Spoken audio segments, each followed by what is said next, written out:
আমার পেজে 3000 ফলোয়ার, তারপরে একদম ভিউ নেই। আপু আমার পেজে 5000 ফলোয়ার আছে, 6 মাস যাবত কাজ করতেছি, 1 বছর যাবত কাজ করতেছি। আসসালামু আলাইকুম। প্রতিদিনের মতো সকাল থেকে ভিডিওটা শুরু করলাম। যাই হোক, গ্রামে বেড়াতে যাবো, তার জন্য অনেক বাজার করছে, এগুলো গুছিয়ে নিলাম। গুছিয়ে তারপর এখন রান্না বসা দিলাম, এখানে ডাল আর ভাত বসা দিলাম। তারপর মুরগিটা আমি সবসময় এভাবে ধুয়ে একদম পরিষ্কার করে কাটি, তাহলে দেখা গেছে পরবর্তীতে ধুইতে আর বেশি সময় লাগে না। তার আগে কয়েকটা কথা আপনাদেরকে বলবো, আপনাদের ভালো লাগবে কারো খারাপ লাগবে জানি না, যদি খারাপ লাগে অবশ্যই ক্ষমা করে দিবেন। যাই হোক, এখানে আমি কাটাকাটি করে নিতেছি। আমি সবসময় ইনবক্সে ঢুকি, কে কি মেসেজ করে যতটুকু পারি রিপ্লাই দেওয়ার চেষ্টা করি। এখন দেখি চিন্তা করতেছি ইনবক্সে আর ঢুকবো না, মানুষের যন্ত্রণায় পাগল হয়ে যাওয়ার কথা। আমার কথা শুনে কেউ মন খারাপ করবেন না, কেউ খারাপ দৃষ্টিতে দেখবেন না। আমি একলা মানুষ, সংসার চালাই, তার ভিতরে একটা পেজ চালাই, তারপরে আপনাদের টুকিটাকি যতটুকু পারি সাহায্য করি। তারপরে যদি আপনারা এই কাজগুলো করেন একদম কিন্তু ভাল লাগে না। নিয়ত সবসময় একটাই মেসেজ, আপু আমার ভিডিওতে ভিউ নেয়, আপু আমার 3000 ফলোয়ার আছে, আপু 5000 ফলোয়ার আছে, 6000 মাস ধরে কাজ করতেছে, 1 বছর ধরে কাজ করতেছে। আপনার ভিডিওতে ভিউ না থাকার কারণ কিন্তু আপনি নিজেই হতে পারেন। আপনার ভিডিওগুলা কি কোয়ালিটিফুল হচ্ছে কিনা অবশ্যই চেক করে দেখবেন। আপনি যে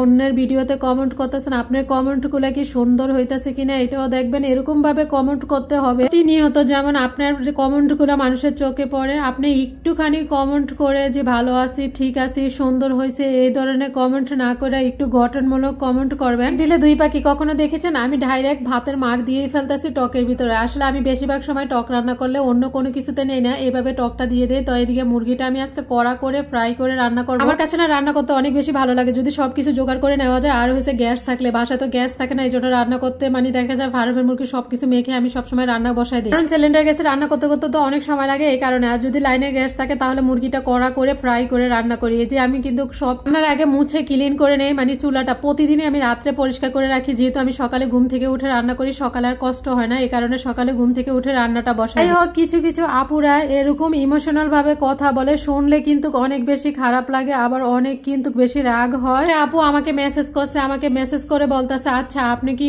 মানে ওয়াচ টাইম কিনেছেন, আপনি কি ফলোয়ার কিনেছেন, আপনি ভিডিওতে এত ভিউ হচ্ছে কেন? মানে আমাকেও কয়েকবার মেসেজ করছে, আমি ওনার মেসেজের রিপ্লাই দিছি। এরপর বলতেছে, বারবার বলতেছে আমার ইমো নাম্বারটা দেওয়ার জন্য, ভয়েসও দিছে, কিন্তু আমি বলতেছে আপনি কি সমস্যা এখানে বলেন, এখানে বলেন। তারপরে এটা না বলাতে পরবর্তীতে বলতেছে, আপু আমার 2টা বেবি আছে, এই সমস্যা ওই সমস্যা, আপু 3টা বেবি আছে, আপু আমি এখান থেকে ইনকাম করতে চাই, কিভাবে তাড়াতাড়ি ইনকাম করব? আপু আপনার যদি এত সমস্যা থাকে আপনারা অন্য কোনো কাজ করতে পারেন, এখান থেকে কোনো তাড়াতাড়ি ইনকাম করতে পারবেন না, না হলে 1 বছর কষ্ট করতে হবে। বিষয়গুলো নিয়ে আমি আগেও ভিডিও বানাইছি, আমি চাই না আবারও ভিডিও বানাতে, কিন্তু আপনাদের কথা বাধ্য হয়ে ভিডিও বানাইতে হয়। যাই হোক, আমি এখানে মুরগিটা ভালো করে কষে আমি কিন্তু এই ঝোলটার ভিতরে রান্না করব, আর কোনো ঝোল দিব না এক্সট্রা ভাবে। আর এই ঝোলটার ভিতরে যদি মুরগির মাংসটা রান্না করা হয় তাহলে কিন্তু খেতে অনেক বেশি ভালো লাগে। আপনাদেরকে আমি সবসময় একটা কথা বলি, ফেসবুকে কাজ করতে হলে কিন্তু অনেক অনেক পরিমাণে ধৈর্য ধরতে হবে। 3000 5000 ফলোয়ারে কিন্তু কোনো কিছু হবে না। ফেসবুক যখন চাইবে আপনার ভিডিওতে ভিউ ফলোয়ার সবকিছুই দিবে, আপনার ধৈর্য ধরে কাজ করতে হবে। দেখায় কিন্তু এরকম অনেক মানুষ আছে 5000 10000 20000 ফলোয়ার আছে, তাদের ভিডিওতে কিন্তু একদম ভিউ নেয়। ওই দিন একটা আপুর ভিডিও সামনে আসছে, আপুর ভিডিওতে পেজে কিন্তু